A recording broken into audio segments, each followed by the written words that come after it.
그럼 바깥으로 친할 때 사람 바로 가까이 있는 구호잖아요. 향인 구호가 바로 가까이 있잖아요. 이 구호는 어떤 존재입니까? 이 비교에서 정말 연한에 휩싸인 남자라고 누가 제가 그랬나요? 하여튼 그럴 수도 있는 상황인데 여러 사람이 다 따르는 중심적인 자리, 왕의 자리, 아니면 회사 회장이나 사장의 자리, 그런 자리에 있는 여러 사람의 도움을 받고 아랫사람이 따르게 하는 그런 자리거든요. 그러니까 바깥으로 친하라고 하면 바로 그런 존재와 친한 거죠. 그리고 제가 여자라면 딴 남자 한번 쳐다볼 만한 상황이 될지도 모른다는 것은 이것의 짝은 뭐예요? 응이 있잖아요. 응. 4의 응은 1이잖아요. 1을 안 쳐다보고 요 바로 가까이 있는 가장 이교의 중심이 되고 어진 사람이고 현인이라고도 할 수 있고 핵심적인 지위에 있는 그 사람을 돕고 친한 따른다라는 얘기가 되는 겁니다. 이 상황에서는. 그런데 이 점괘가 정길이라고 나왔어요. 정길, 점치는 일이 이롭다라고 했어요. 여기서는 왜 네 짝 버리고 도망가느냐라고 이제 꾸짖는 상황이 아니게 된 거예요. 왜 네 짝 버리고 도망가느냐고 꾸짖는 상황이 아니라 바깥으로 친하니 점치는 일이 길하다라고 나왔습니다.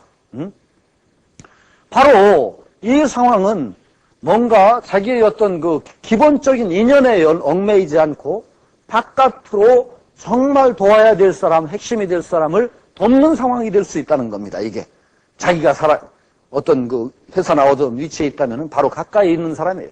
왕이라면 왕의 최측근이라고도 말할 수가 있어요. 그러니까 위를 돕는 그런 상황이다. 그러니까 점치는 일이 길하다라고 했죠. 그래서 아까 제가 말씀드렸던 대로 그 어떤 여자에 대해서 남자가 점을 쳤다면 혹시 그 여자가 딴 데 눈 팔고 있지 않나 한번 점검해 볼 일이다 라고 하는 점도 이게 통한다는 겁니다. 여기서는. 이게 주역의 묘미는 바로 여기에 있어요. 이렇게 한 군데 얽매이지 않고 요 부호를 통해서 우리 상황을 여러 가지로 뜯어볼 수 있다라는 거죠. 기업이라면 해외 진출 꿈꿔볼 수도 있고, 혹시 어떤 데 정말 자기가 어떤 데 있다가 바깥으로 전출을 생각할 수도 있어요. 전출. 옮겨가는 상황도 되는 거예요. 이건 바깥으로 친한다는 것은. 요것이, 요런 점이 역사적으로는 이런 예가 있어요. 원세조. 우리나라하고는 원하고는 별로 안 좋은데, 몽고, 징기스칸이 세운 그 원의 세조 쿠빌라이입니다. 쿠빌라이가 그 왕자 때 상당히 대접을 못 받고 그냥 섬에 가서 이제 먼 변방에 처박혀 있었어요. 그러니까 왕의 계승이라든지 그런데 여러 가지 불리하죠. 그렇게 되면은 그래서 좀 깝깝해가지고 점을 쳤습니다. 막료가 점을 쳐줬는데 뭐라고 했느냐? 바로 요 점이 나왔습니다. 요 점이. 그랬더니 그 막료가 뭐라고 했느냐? 이건 바깥으로부터 들어가는 겁니다. 오히려 이 막료는 이렇게 생각했어요. 바깥에서 친한 것입니다. 바깥에서. 그 바깥으로. 그래서 당신이 지금 밖에 나와 있으니까 곧 안으로 들어갈 겁니다. 그런데 거기서 이제 점괘서는 횟수를 언제 들어가느냐까지 맞추고 있더라고요. 몇 년에 들어가느냐. 그런데 바로 내꾀가 바로 땅인데, 이 땅은 바로 미에 해당한다. 진사오미, 자축인묘 진사오미 신유술에서 미토다. 미토라고 봤습니다. 미토니까 미년에 들어갈 것이다, 당신이. 그런데 바로 미년에 들어갔대요. 점괘가 맞았대요. 몇 년 지나서 무슨 민인지 모르지만 계민지 그 신민지 무슨 민지나 하여튼 미년에 갑자을쭉 병인정 이거 있잖아요. 그 미년에 쿠빌라이가 원세조가 안으로 들어갔다라고 하는 점이 역사적으로 기록이 되어 있습니다. 그런 점입니다. 요 점은. 그러니까 이것은 기존의 관계에 거기에 연연하지 않고 좀 더 자기가 적극적으로 중심적으로 도와야 될 사람을 찾아서 돕고 친하는 괴다. 괴나는 점이다. 이렇게 보면 될 것 같습니다. 그 다음에 이제 마지막 요것이 이제 돕는 것이 바로 요 존재였다면 이 중심이 되는 제5효에 대한 점을 보기로 하십시다. 요것은 현비 밝게 드러내서 친한다라고 되어 있다고 그랬죠. 왕이 삼면을 에워싸고 몰면서 달아나는 짐승은 놓친다는 겁니다. 구태여 잡지 않는다. 그리고 마을 사람들이 경계하지 않는다. 그러니 길하다라고 했습니다. 왕의 사냥이라는 의미부터 한번 생각을 해보고 여러 가지 의미가 있어요. 여기는. 여러분들은 요 점을 얻으면 어떤 생각을 하셔야 될 것 같아요? 응?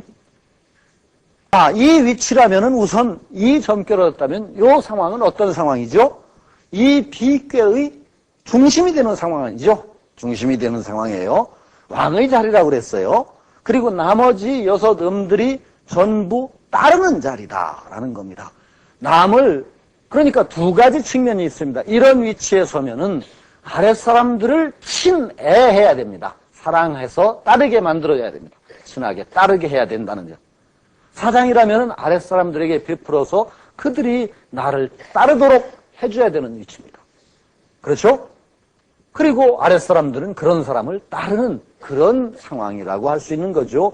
전체적으로 말하면 이 상황은 여러 사람의 도움을 받아서 어떤 상황을 좋은 쪽으로 쭉 끌고 갈 수 있는 그런 기란점이라고 말할 수가 있습니다. 이 점괘로서 대체적으로는 나쁜 상황일 수가 없다고 보여지죠. 네. 이 중심으로서 많은 음들의 선망의 대상이 되고 따르는 대상이 되고 도움을 주는 대상이 되는 이 자리니까 그런 여러 사람의 협력관계, 도움, 조력, 윗사람의 도움 이런 것으로서 그 문제, 어떤 문제 상황이든지 무난히 헤쳐가는 상황이다라고 일단 전체적인 상황 파악이 될 수가 있습니다. 여기에서는 그런데 이 점사에서는 특별하게 어떤 왕이라는 사람의 그 덕성과 사람을 친하고 맞고 보내는 것이 어떤 도리냐를 전체적으로 얘기하고 있죠. 우선 왕이 사냥을 할 때는 3면에서 몰고 4면을 에워싸고 몰지 않는다는 겁니다. 도간에 든 쥐 잡기 하다가 물리죠. 잘못하면 도간에 든 쥐는 참 위험해요.